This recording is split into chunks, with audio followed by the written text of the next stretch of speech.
Una fiscal de Sucre fue condenada a 117 meses de prisión y 88 millones de pesos de multa, 4 años después de que en las redes se conocieran los audios de las extorsiones que cobraba a varios de los investigados en su seccional. 6 años y 3 meses después de que Noticias 1 revelara hechos de corrupción en la Fiscalía de Sucre. Escúcheme, era que yo ando por acá metido por San Marcos y estaba ahí con una gente y no podía hablar. No se preocupe. Doctora, ¿cómo es que se llama la niña esta? Ella es la subdirectora de Fiscalía, Farideh Sáenz. Cuando el exalcalde del municipio de San Benito Abad, Manuel del Cristo Cadrasco, grabó a la fiscal 17 de Infancia y Adolescencia, Jainer Hernández, pidiéndole dinero a cambio de no imputarle cargos por enriquecimiento ilícito ni librarle orden de captura. Ella me manda a pedir unas cosas que yo no tengo. Entonces yo terminaré preso. Si ella dice que me va a poner preso, que me ponga preso, pero yo esas platas no las tengo. Esta semana, la Sala de Casación Penal de la Corte Suprema, con ponencia del magistrado Luis Antonio Hernández, ratificó la condena de 117 meses de prisión, emitida por el Tribunal Superior de Sincelejo. Resuelve confirmar la sentencia proferida por el Tribunal Superior de Sincelejo el 16 de septiembre de 2021, mediante la cual condenó a la doctora Jainelyn Hernández Arrieta como autora del delito de concusión. Contra esta providencia no proceden recursos. Notifíquese y cúmplase. Las investigaciones de la Fiscalía a través del Cuerpo Técnico de Investigaciones permitieron establecer que la fiscal 17 de Infancia y Adolescencia de la Fiscalía de Sucre, sin tener competencia, consultaba los procesos en contra del alcalde Cadrasco para después exigirle dinero, por lo que también fue sentenciada al pago de cerca de 88 millones de pesos de multa. Multa de 87.45 salarios mínimos legales mensuales, inhabilitación para el ejercicio de derechos y funciones públicas por 96 meses y la sanción accesoria de pérdida del cargo público como fiscal de infancia y adolescencia de Sincelejo o el que esté desempeñando actualmente como autora del delito de concusión. En su momento, la denuncia de corrupción en la Fiscalía de Sucre, hecha por los veedores cívicos y defensores de derechos humanos, Humberto Amelio y Orlando Serpa, produjo el traslado masivo y posterior despido de la cúpula de la Fiscalía en el departamento de Sucre. Los procesos en contra del exalcalde Manuel Cadrasco siguieron su curso y varias propiedades a su nombre fueron ocupadas con fines de extinción de dominio.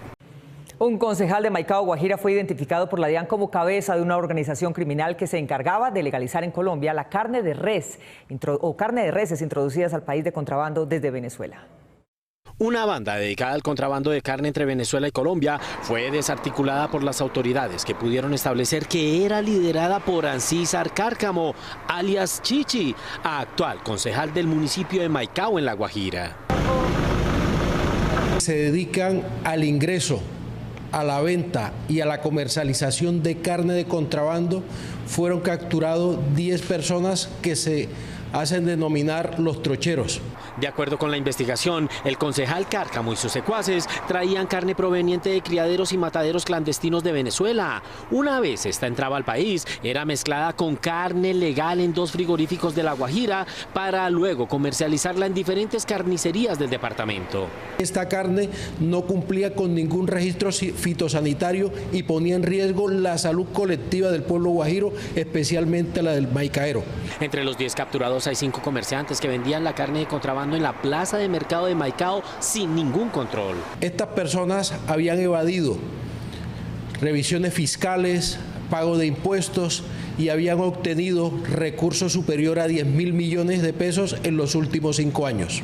Para garantizar que la información que tenían las autoridades sobre esta banda no se fuera a filtrar, un grupo especial de la policía y la fiscalía se trasladó desde Bogotá a Maicao para capturar a las 10 personas que eran solicitadas por el Juzgado Segundo Penal de Riohacha por los delitos de concierto para delinquir, enriquecimiento ilícito y violación de medidas sanitarias.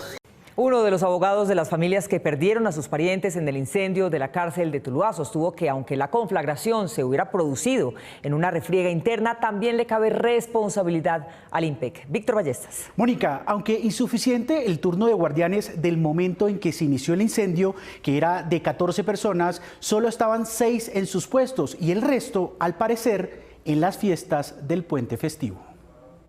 La tragedia ocurrida en la cárcel de Tuluá en la madrugada del martes pasado al terminar el puente festivo y en la que murieron calcinados al menos 53 internos, mientras al parecer las puertas del reclusorio permanecieron selladas y apenas un guardia del IMPEC cubría el turno para custodiar unos 160 detenidos del pabellón 8, si bien se produjo en medio de una riña entre los presos de un bando y otro del narcotráfico, también le cabría grave culpa al Instituto Nacional Penitenciario, según los abogados que representan a las familias de los fallecidos.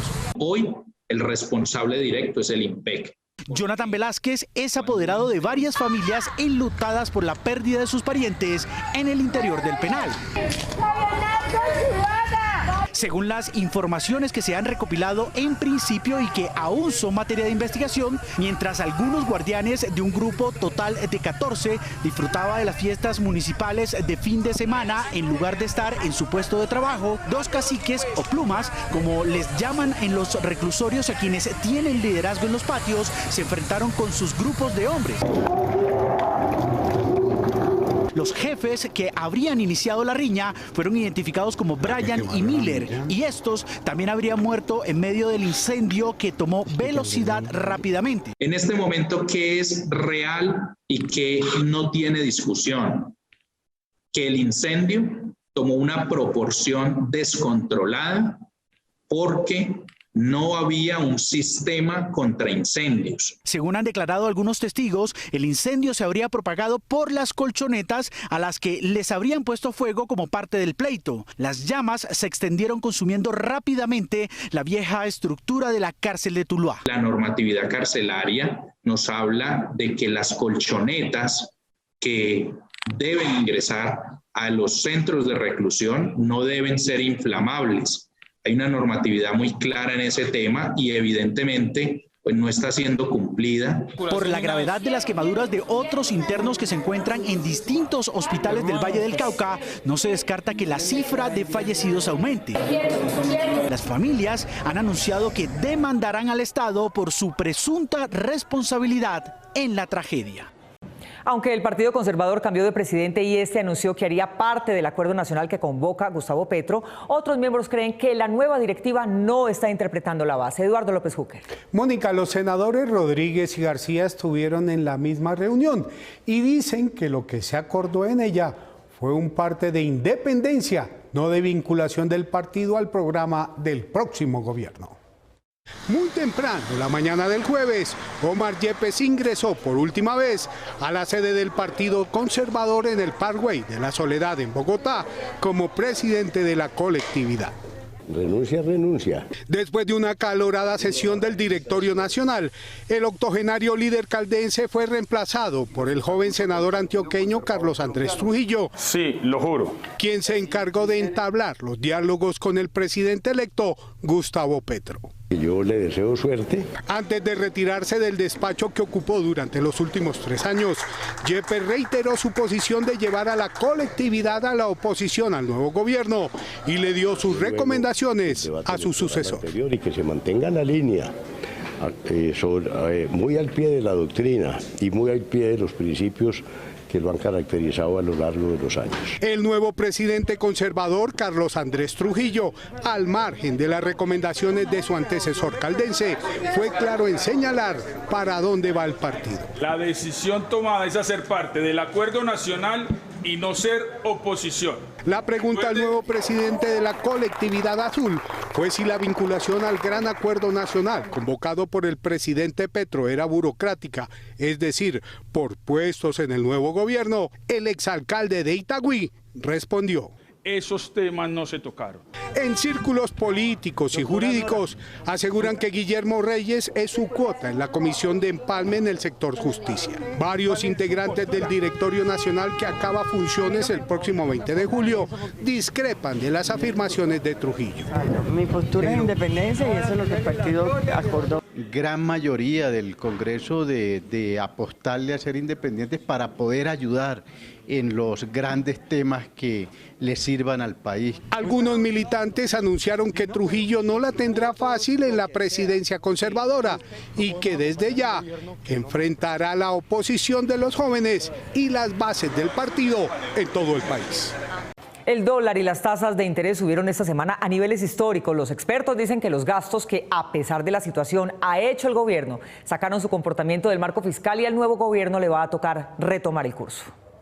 Esta semana han pasado 3 hechos relevantes en materia económica para los colombianos. El dólar está por las nubes, alcanzando un máximo que supera los 4.200 pesos. El galón de gasolina cuesta 150 pesos más y el Banco de la República subió 150 puntos básicos la tasa de interés de política monetaria. Cuando usted hace mercado se da cuenta que las cosas están más caras. Pues bien, eso es porque la inflación está lejos de la meta del 3% anual y la próxima semana podría llegar a 9,6%. Con ese panorama, lo que hace la Junta del Banco es subir las tasas de interés para encarecer el crédito, frenar el consumo y bajarle velocidad a la actividad económica.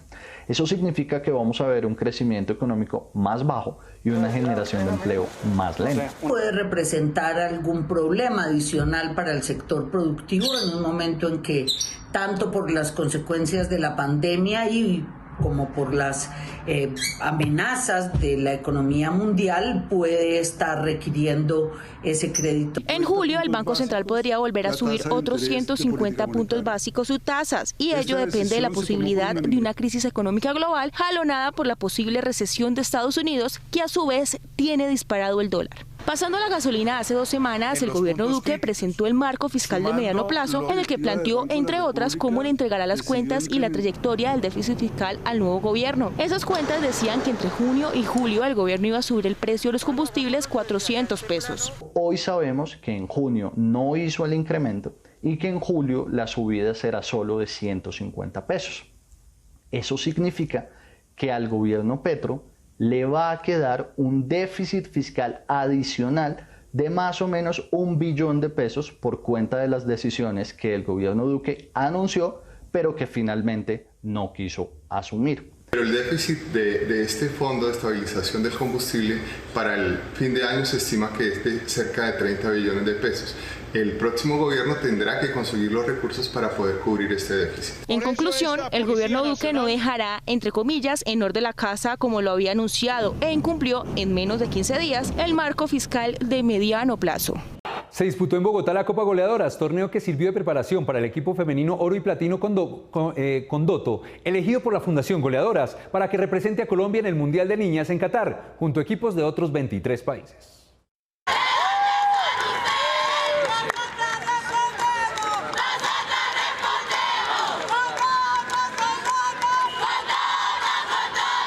Sí, son oro y platino, el equipo femenino de Condoto, que sueña en grande. Jugar en otro país, representando a Colombia, siempre he soñado esto y es mi sueño y creo que lo voy a lograr. El fútbol les permite dar un paso importante en este camino y en este rumbo a Qatar 2022, porque Colombia sí está en Qatar con estas goleadoras. La Fundación Goleadoras, que está en todo el continente, se fijó en este equipo. Pensamos llegar muy lejos, tenemos las ganas, que es lo más importante. Son el orgullo de una tierra que gracias a ellas alza su voz. Jugamos, compartimos, nos comunicamos, nos familiarizamos. Para Iván Rivas, su entrenador, no ha sido tarea fácil reunirlas constantemente. Que les toca desplazarse de un lugar a otro. Tenemos amigos que de una o alguna otra forma nos ayudan a transportar a estas chicas que viven en otros lados, en otras veredas. Por ahora van a buen paso. Hoy en día están acá y están con una felicidad y con unas garras y con unas ganas de mostrarle al mundo entero, hablarles de su jugo de borojó, de su salsa, de su comida, de su río de Condoto. Su camino es Qatar, donde buscan ser goleadoras. ¿Cómo podemos hablar seriamente de paz, de respeto, de progreso, de educación, si el 50% de la población está por fuera desde las cosas más importantes en los comienzos, que es un juego, que es el juego más popular del mundo? Desde ya, preparan su mejor tono de voz para cantarle al mundo en tierra árabe. ¡Gol! Ellas son oro y platino.